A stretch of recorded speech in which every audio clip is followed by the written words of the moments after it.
In terms of backwards compatibility, Sony has always lagged behind Microsoft. While the Xbox has always allowed players to return to the past generation or generations on the newest console, PlayStation users have historically been massively restricted. For example, the PS4 will only run current generation games unless a specific port or remaster is created. This means even if you own Drake's Fortune on PlayStation 3, you cannot play it on the PlayStation 4 unless you rebuy it in the Nathan Drake collection. And this requirement to pay yet more money to play a game you already own on a slightly newer console by the same company is, quite frankly, annoying as hell. However, with the PS5 around the corner, change appears to be coming in terms of Sony and backwards compatibility, which is what we're going to talk about in this video. But real quick, make sure that you like this video and hit the subscribe button. And when you hit the subscribe button, make sure you ring that notification bell. I know it seems like every YouTuber mentions it, but it really does help, especially in the age where YouTube is trying to suppress gaming content off your feed. Make sure you ring that bell. That'll let you know when new videos are coming out. It helps a ton. Okay, so according to PlayStation Senior Vice President, I don't know how to pronounce this, Hideaki Nishino, I think? Yeah, that's what I'm gonna go with. Final answer. More than 99% of the 4,000 plus PlayStation 4 games will be playable on the PlayStation 5. And in this case, it's actually easier to list the few games that will not be cross-generational compared to the 4,000 plus that will be cross-generational. So as of right now, the games that will not be supported are the following. So sorry if any of these games hold a special place in your heart for whatever reason, but as you can see, there are no major PS4 titles that won't be playable on PlayStation 5. Thankfully, any games that cannot be played on the PlayStation 5 will be labeled as such on the PlayStation Store, so you won't be accidentally downloading a game that you can't play. It's also worth noting that it was just confirmed that PT will not be available on the PlayStation 5 either. And I don't think that's much of a surprise considering that it hasn't been on the PlayStation Store for like 5 years now. But if you were hopeful that a re-release would be coming with a new generation, sorry, it's not. Apparently it was running on the PlayStation 5 if you were able to transfer the game over from your PS4. Polygon said they did some testing and got it running on the PlayStation 5. However, Konami swept in and issued some sort of software patch update thing that made it so it can't run on the PlayStation 5 at all, regardless of whether or not you currently have a PS4 that has it on the hard drive. So sorry. Also, while speaking of PT, I'm going to be doing a critique of the game in the next coming weeks, so make sure that you subscribe to see it right as it launches. I actually have a copy of the remake that somebody did recently, and it's going to be pretty crazy. Now, if you have a physical collection of PlayStation 4 games and you want to play them on the PlayStation 5, you will obviously need to buy the standard PS5 with the disc drive.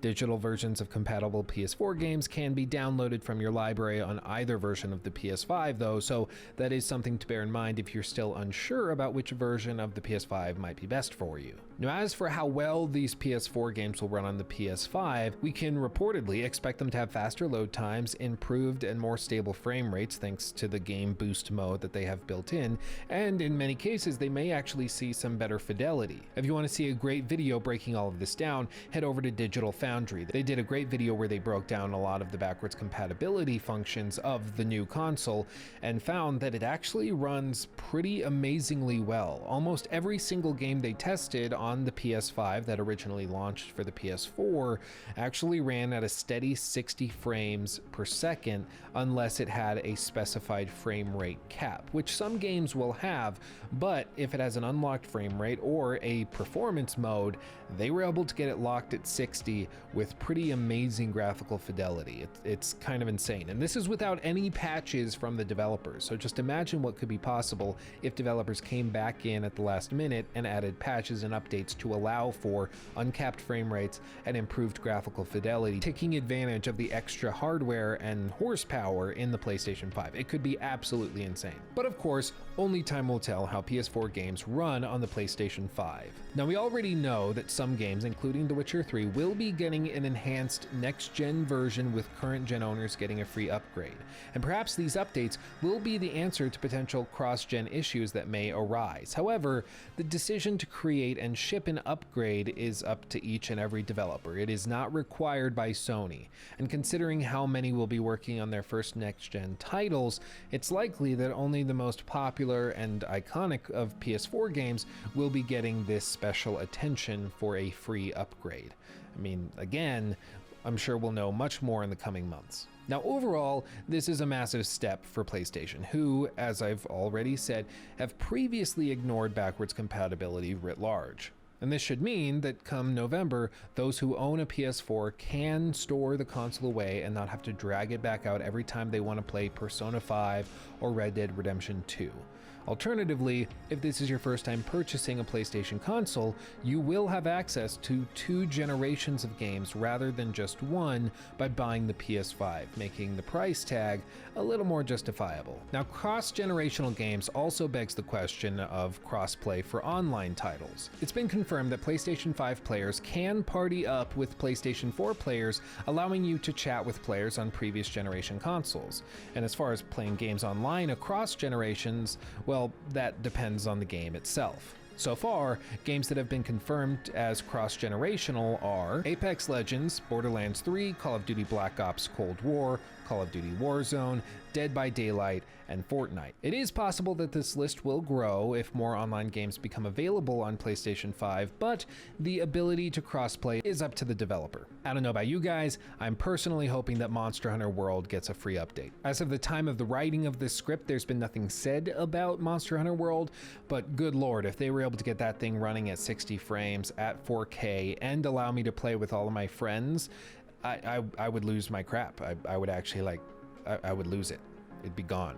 Now, VR games are also going to be backwards compatible, but as with all VR titles, there are accessories that are required. The PlayStation VR headset is compatible with the PS5, but PS4 VR games also require a PS4 DualShock controller or a PS4 Move controller and the PS4 camera. And this, of course, means that the PlayStation 5 controller will not work with PlayStation 4 VR games running on the PlayStation 5. And what's more, the PlayStation 5 camera isn't compatible with PlayStation 4 VR titles, which sort of makes me wonder what the point of the PlayStation camera is for the PlayStation 5, but I guess maybe we'll find out more in the future. Now, as for controllers, the PlayStation 5 will support the PlayStation 4 DualShock controller, but only when playing a backwards compatible PS4 game. This, while frustrating for those with several DualShocks lying around, is understandable, specifically because the new PlayStation 5 controller has pretty incredible haptic feedback and adaptive triggers, which will be needed for upcoming PS5 games. It seems as though the controller really is a huge leap forward in quality and feature sets, so it's not as though they're just being anti-consumer for the sake of being anti-consumer, but it is also important to stress that Xbox is not playing this route whatsoever. Now, as I've already said, Xbox has always been leaps and bounds ahead of PlayStation when it comes to backwards compatibility. And while the PlayStation 5 is by far the most advanced Sony console in terms of backwards compatibility, it is important to compare it to Microsoft and the upcoming Series X and S. The Xbox Series X and S will run original Xbox games, Xbox 360 games, Xbox One games, and of course, Series games. And in comparison, the PlayStation 5 won't run any original PlayStation, PlayStation 2, or PlayStation 3 games unless they have remasters that were ported to PS4. All of this to say, the next-gen Xbox consoles have backwards compatibility spanning nearly 2 decades. 20 years. Not all previous next-gen games are compatible, however, it's important to note that, with roughly 568 Xbox 360 games and only around 39 original Xbox games being playable on the Xbox Series consoles. This is apparently due to some of the restructuring and how they format a lot of this data in new consoles versus previous ones, but it's possible they will be able to patch this with Microsoft having a dedicated compatibility team over in their headquarters that specifically work on bringing old games into the new gen. But as of the time of writing this script, it's actually unknown exactly how many Xbox One games are going to be available and compatible with the new Series consoles by the end of 2020. we'll just have to wait and see. All told, there's a lot of really positive things happening in the industry when it comes to backwards compatibility. Sony is actually picking up the torch and doing things to actually try and allow you to play games from previous generations. It's something super refreshing to see, and I cannot wait to see what is actually playable and how it runs. And of course, Xbox is leading the way when it comes to pro-consumer features and policies. They're just killing it when it comes to pro-consumer choices right now. I really have to applaud Xbox. It's pretty phenomenal, especially considering that you can use Xbox One controllers on your Series console, and it's just awesome to see. I think the moral of the story is that it is a great time to be a gamer. There's some phenomenal games coming out in the coming months and years, and I cannot wait to share in them with all of you. But that does it for this video. Again, make sure to like the video and subscribe. It really does help, and make sure you ring that bell when you do hit the subscribe button. And of course, make sure to follow me over on Twitter. Again, links and everything down in the description box below. It takes 2 seconds, just follow me. Doesn't hurt anything. But that's it from me. Let me know what you think of all of this in the comment section below. I love you all more than you could possibly know, and I'll see you in the next video.